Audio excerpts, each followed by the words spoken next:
Dr. Brad Hulsebus, and welcome to another edition of Ask the Chiropractor. Ask the Chiropractor is my little podcast that I do for when people have questions about chiropractic or chiropractic care.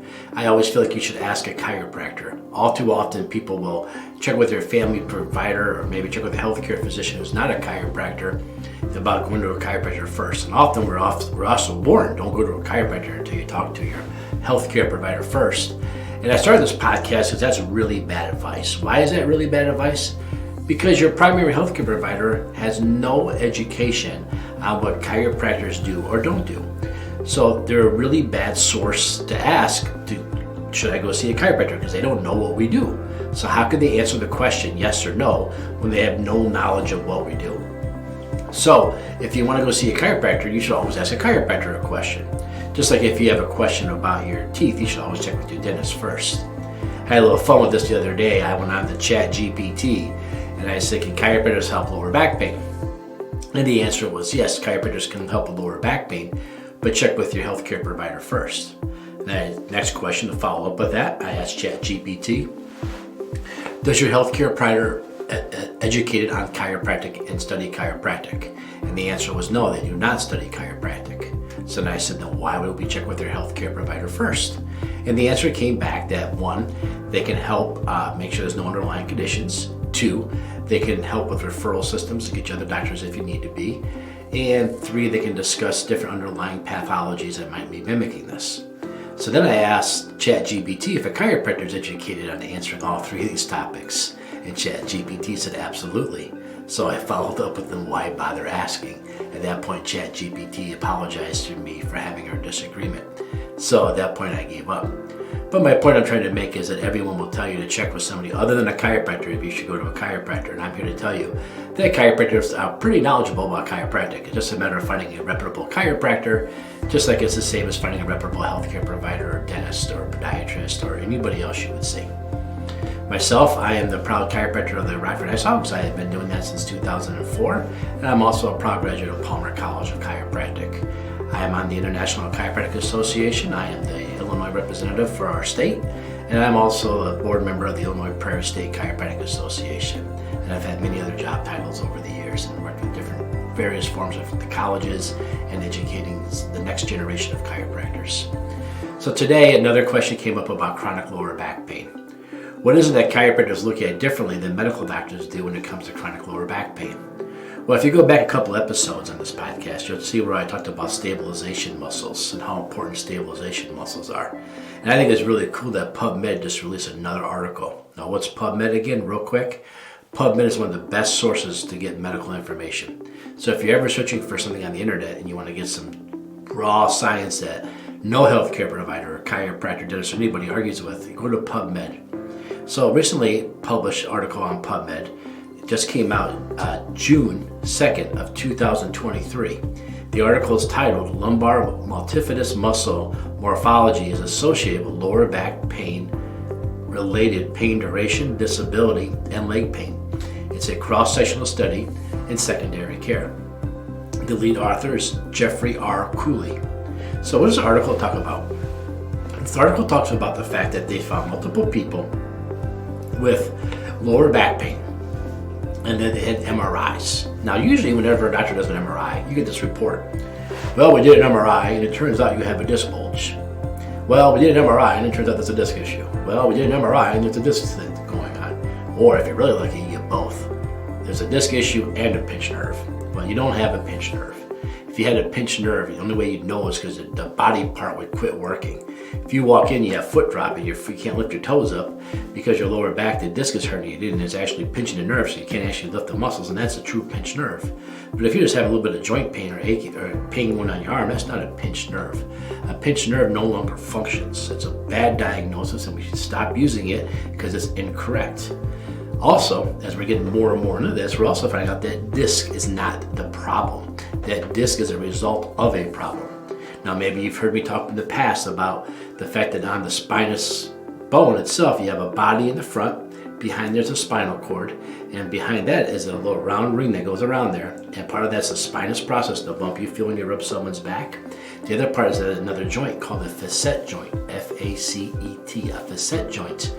often that facet joint gets bent and twisted, turned the wrong way, and it gets inflamed. When it gets inflamed, you lean away from it. When you lean away from it, you compress one side of the disc, causing the other side of the disc to bulge out, just like a balloon. If I squeeze the balloon will bulge on the other side. Is the bulge on the balloon the problem, or the fact that I'm squeezing it the problem? It's never the balloon, it's always the fact that I'm squeezing it. The disc might be bulging, but the origination of the back problem rarely ever comes from the disc. It usually comes from the facet joint being irritated. Now this study shows us another dynamic of this whole process. Because when that's irritated, the nerve coming out doesn't fire as well. And the nerves innervate not only down your arms, down your legs, other body parts, but also the spinal erecti muscles, otherwise known as the paraspinal muscles. These are the muscles you've heard me discuss in previous podcasts. The fact that these are reflexatory muscles. These are not like prime movers. What I mean by that is in your arms and your legs, your muscles have a thing called globally tendon organs. We call them GTOs. Globally tendon organs, GTOs. Your brain can consciously control where a GTO is in space. So you can move your arm around, you can move your leg around. Your spinal muscles lack this ability. This is why I have a job. If you could move your fifth cervical without me, you wouldn't need me and I wouldn't have a job. But because you can't, it's the chiropractor's job to move that. And so we find that when these muscles, that our job is to hold your spine up and erect and maintain this position and posture, when these muscles over time, either from trauma, either from poor nerve innervation, from the spine having the trauma, from the facet joints, or various different reasons, the chicken or the egg here, we find that these multifidus muscles can change as far as atrophy or weaken and go away, where the opposite side will actually strengthen and get bigger, making the other side more susceptible to chronic injury, chronic reoccurrence. So I went to the chiropractor, I got adjusted, man, I felt better, but like 4 weeks later, the lower back pain came back again. Or I went to the medical doctor, he gave me some prednisone, I did a 6, 5, 4, 3, 2, 1, I felt better, but a couple months later the pain came back. Or I went to the physical therapist, they exercised me, stretched me out, and I felt better, but after a couple of weeks the pain came back. Or I went to the pain guy and he gave me a shot in the spine, and then the pain went away, but then it came back. So what's going on here? Why is it coming back? Well, when you talked about the episode before about the stability muscles and the fact their job is to hold the spine in place, and that there was a number of people who had spinal surgery, and after spinal surgery, those who did not improve on their stabilization muscles, those who had the physical therapist who doesn't understand this concept, or a doctor that ignored this concept, their back pain was just as bad before surgery as it was after surgery, okay? And then they were given the stabilization muscles exercises, and then the pain went away.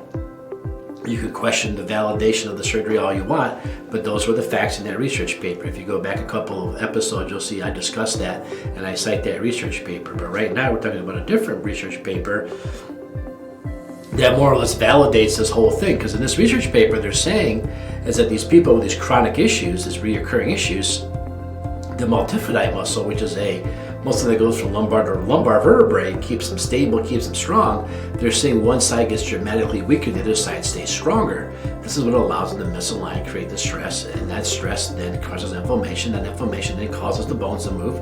That causes the bones to move, pinches the disc, makes the disc bulge. It creates a stress response at that joint, which hits that nerve and causes radiation. The pain radiating down your leg, lower back pain, everything else. So, was it the disc the problem? No. Is it the so-called pinched nerve the problem? Those are issues, but they're not where it all created. That's like saying, if I hit my thumb with a hammer over and over and over again, you're like, well, your thumb's inflamed. We have a situation here. No, the situation isn't my thumb's inflamed. It is inflamed, but the situation is I keep hitting it with a hammer. So what's the hammer in this situation? What's the one that causes all this? Well, over long term, we're seeing that there's instability inside the side comparison of the musculature. And how do we find that out? How do we know this is true? Well, we do MRIs at people. Now, I have read in 21 years hundreds and hundreds of MRI reports. And not one report have I ever seen the multifidus comparison side to side, or the musculature comparison side to side. All they're looking at is the hole where the nerve comes out to see if it's encroached, and the disc. That's the majority of all we ever get in our reports. So we get a report of how bad the symptoms actually are, but we get no report on a possible cause of the symptom. So we need to start looking at this lower back stuff differently. This is what chiropractors are trying to do, screaming for years, that there's an underlying cause, a bigger issue. We need to work on rebuilding the spine, getting the spine straight and making it strong and keeping it there. And this is another report that continues to prove the stuff I have in a 1919 textbook by Stevenson about chiropractic continues to hold up in today's world. I always tease it, I got this textbook, chiropractic textbook written in 1919 by Stevenson. How much of this information in this book today is still true, but they couldn't validate in 1919 because they barely had x-ray machines, right? They had no way to prove what they were saying. They just said, if we do this, this happens, this is logically why. Well, now as we get more and more technology, that book is like amazing how much stuff they knew. And I often say compare it to a book on dentistry from 1919.